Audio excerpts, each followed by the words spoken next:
Salutations à tous, c'est Boateng. Alors voilà les amis, on se retrouve aujourd'hui pour le match du jour, le match qui oppose le Barça à Valladolid, le Barça qui jouera à domicile, qui tentera de faire le 12 sur 12. Et on attend ce match avec impatience qui se jouera à 17 heures de notre côté. Mais on va surtout revenir encore une fois sur la conférence de presse d'Hansi Flick qui a été faite hier, où Hansi Flick évoque beaucoup de choses intéressantes concernant le début de saison, concernant les joueurs recrutés, concernant le mercato, concernant Marc Bernal, ainsi que la Ligue des Champions et le Real Madrid, auquel voilà, il a lancé une micro-pique, on va dire, ou plutôt s'est désintéressé sur le sujet. La dernière fois, vous avez bien aimé la vidéo de conférence de presse, donc on va revenir dessus. Encore des choses super intéressantes, honnêtement, qui ont été évoquées. On va commencer.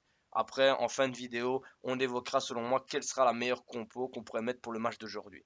Donc d'abord, et pour commencer, pour lui poser la question sur le début de saison, il a dit c'est toujours mieux de gagner, on l'a fait durant les 3 premiers matchs. Cependant, il y a encore des choses où on doit s'améliorer. Il faut le faire demain. Valladolid est une bonne équipe qui défend bien. Ce sera un match difficile. Ça, c'est très très positif, honnêtement. Parce qu'il voit réellement la difficulté de jouer contre Valladolid. Il ne sous-estime pas son adversaire. Et c'est très important parce que Valladolid, ça peut être un match piège. Même ça nous a toujours eu ici. Ça peut réellement être un match piège, surtout contre des petites équipes comme ça. Après, ensuite, on lui a parlé d'un pivot. Il a dit recruter un pivot. Les choses sont comme elles sont. Je me concentre pas sur ça dans l'équipe de ce que j'ai. Je suis content avec ce que j'ai. Marc Benal était fantastique face au Rayo. Il va nous manquer. C'est incroyable de jouer comme ça à son âge. Il faut voir comment on va le remplacer. Oui, je suis content avec l'équipe que j'ai.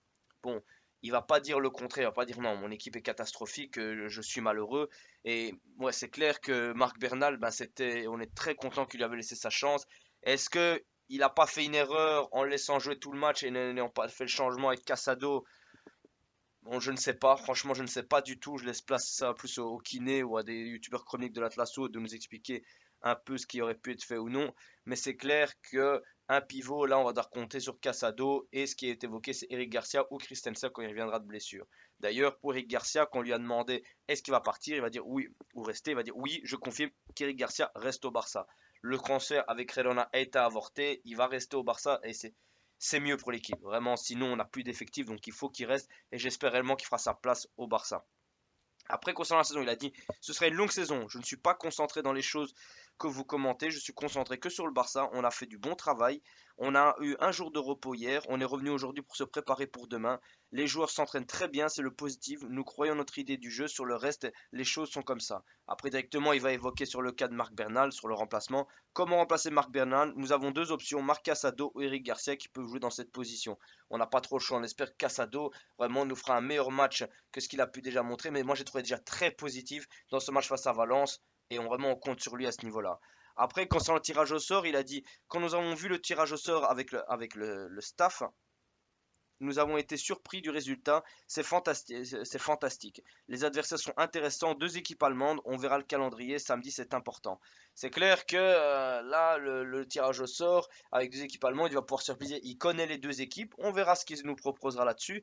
Mais bon, on n'y est pas encore. Après, il va évoquer bien évidemment la position d'Eric Garcia parce que c'est lui qui nous intéresse le plus là actuellement en l'absence de Marc Bernal. Il va dire la position naturelle d'Eric Garcia est en défense centrale, mais c'est bien de compter sur des joueurs qui peuvent jouer dans différentes positions. Je sais qu'Eric préfère jouer en défense centrale, mais c'est l'équipe qui compte. Il m'a dit qu'il fera tout pour aider l'équipe. Donc ça, c'est très intéressant. Après, on lui a évoqué le cas de Jonathan Tah. Il a dit, je le dis toujours, j'accepte que ce que j'ai. Le joueur n'est pas dans l'équipe. Il y a beaucoup de rumeurs dans le football, mais n'est pas là actuellement. Nous avons une bonne équipe. J'ai assez de joueurs, je me concentre sur ce que j'ai. Nous aurons 18 joueurs disponibles demain, c'est assez, ce n'est pas énorme, mais c'est suffisant. Bon, il évoque quand même l'insuffisance du nombre de joueurs, mais bon, il estime que c'est suffisant. Après, ça te fait quand même que, voilà, 7 joueurs réserves, c'est clair, tu peux avoir plus, mais j'aime bien qu'il se concentre juste sur son équipe et pas sur ce qui est à extérieur, comme on lui a posé la question sur Nico Williams ou autre. Pour Jonathan Pata, c'est pareil, c'est non, j'ai mon effectif, il est là, tant mieux, il est pas là, moi, j'ai d'autres chats à fouetter. Après, il va évoquer, voilà, je ne veux pas parler de moi. Ce que je peux dire, ce que je vois, c'est que nous avons une ambition très spéciale, très bonne. Ce sont des joueurs, enfin une ambiance, ce sont des joueurs très professionnels, j'adore ça. Après la victoire face au Rayo et la blessure de Marc Bernal, j'ai vu le soutien de toute l'équipe à Marc. Ils sont très unis et j'en suis fier. C'est une caractéristique importante dans chaque équipe, l'union dans le vestiaire. Nous gagnerons seulement avec cette mentalité si nous travaillons ensemble. c'est très positif. Après, c'est clair qu'il fait du très bon travail, franchement, le Flick, hein. On l'a tous dit pour le moment, avec la difficulté de l'effectif, la difficulté du mercato et la difficulté de la situation financière du club, il fait du très très bon travail et on est content de voir que l'ambiance au sein de l'équipe est bonne parce qu'on aura besoin, la saison va être très très longue, très difficile honnêtement vu le peu de joueurs qu'on a, mais on compte sur Hansi Flick et sur ses joueurs, surtout au vu des blessures. C'est un gros défi qui se propose à lui. Ensuite, concernant un joueur, il va dire, je le dis toujours aux joueurs, il faut être présent dans le match dès le début, ne pas attendre 10 minutes avant de s'activer, il faut être sur le terrain à 100%, mais pas à 80%. Ce que j'attends des joueurs, c'est nécessaire, ça fait partie de notre idée de jeu. On se concentre sur ça car la qualité de l'équipe est très très élevée.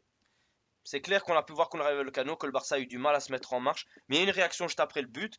On n'aura pas toujours cette chance-là, mais le Barça a eu vraiment une réelle mentalité pour aller chercher cette victoire. Le Barça a été la chercher, honnêtement. Ça a été plus que positif et j'espère que cette réaction, ils la garderont pendant toute la saison parce que ça va être très très important, surtout dans les matchs de Ligue des Champions où là, tu n'as pas droit à l'erreur. Ça va être un match à sens unique, donc tu n'auras pas un match retour pour te rattraper à domicile ou à l'extérieur, peu importe. Mais c'est là que le Barça devra vraiment garder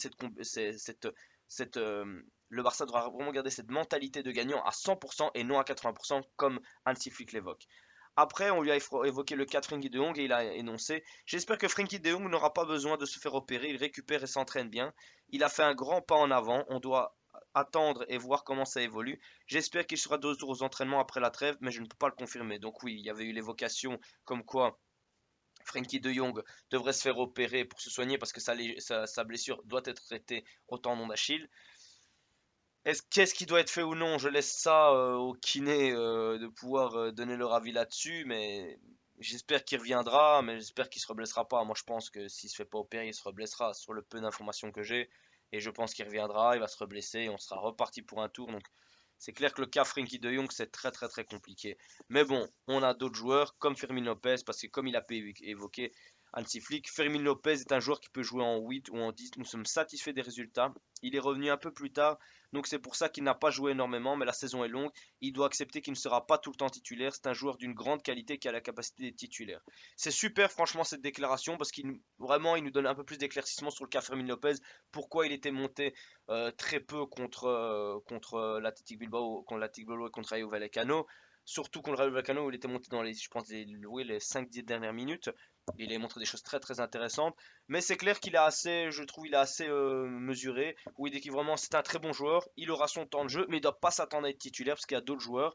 On espère quand même qu'il lui donnera sa chance, qu'il prendra vraiment soin de lui parce que Fermin Lopez a pu montrer toutes ses grandes qualités, mais je pense qu'il est totalement conscient. Et là actuellement, il en a besoin et j'espère qu'il fera tourner.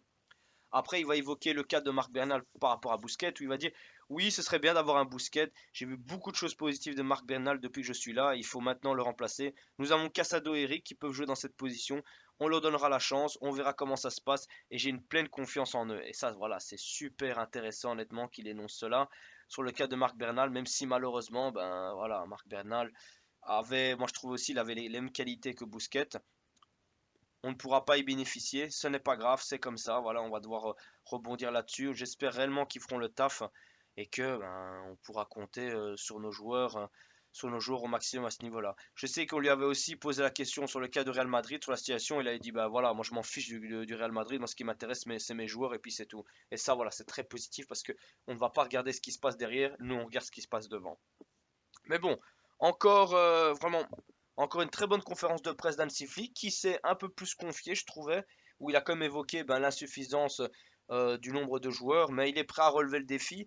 Je le trouve très concentré, vraiment très focus, et c'est ce dont le Barça a besoin. J'espère que le match de ce soir, ça ira bien. Mais en tout cas, pour la compo, ça va être simple et efficace. Je pense que je partirai sur la même compo qu'on a pu avoir en seconde mi-temps face au Rayo Vallecano, en prenant peut-être le risque de faire tourner. Je mettrai bien évidemment Ter Stegen au goal. En défense centrale, Inigo Martinez, Koubarsi, ou même Koubarsi Koundé, et Hector Fort à droite et à gauche Alejandro Balde. J'aimerais bien voir Hector Fort, lui donner un peu de temps de jeu, surtout contre Valladolid. Je pense que ça peut être assez intéressant. Après, dans le milieu de terrain, on va reprendre vraiment le même effectif qu'en deuxième mi-temps avec Pedri, Casado à la place de Bernal et Dani Olmo. Là, vraiment, on peut lui faire confiance à 100%. Avec devant Lewandowski, à droite Lamine Yamal et à gauche, je mettrai Rafinha. Et après, si vraiment le match se passe bien, ou même quand il faudra faire tourner, faire montrer bien évidemment Fermin Lopez, donner du temps de jeu à Pau Victor, en espérant que le match se passe très bien et que nos joueurs puissent avoir plus de temps de jeu. Pablo Torre aussi, voir un peu ce que ça peut donner de son côté. Et voilà, après on n'a pas énormément de possibilités, mais c'est ce que je vois pour ce Barça, en espérant qu'on puisse faire un gros match aujourd'hui. Ça va être très compliqué, Valladolid, c'est très difficile à jouer honnêtement. On verra bien, ça nous a toujours bien réussi, mais le Barça doit faire le nécessaire. On doit aller chercher le plus de points possible honnêtement dans ce match, parce qu'après voilà, le championnat est encore très long, ça va être très compliqué, surtout qu'on a la Ligue des Champions qui arrive, et après ben, on a la trêve, et directement on aura Girona. Donc c'est bien de faire le plus de réserves possible pour le championnat, et surtout mettre un coup de pression au Real Madrid qui devra jouer le lendemain. Donc voilà les amis, je vous remercie pour l'écoute. Dites-moi ce que vous avez pensé en commentaire de la conférence de presse d'Hansi Flick, et dites-moi un peu ce que vous pensez de la compo, et on se retrouve pour le débrief d'après-match. Allez, salutations à tous et Visca Barça.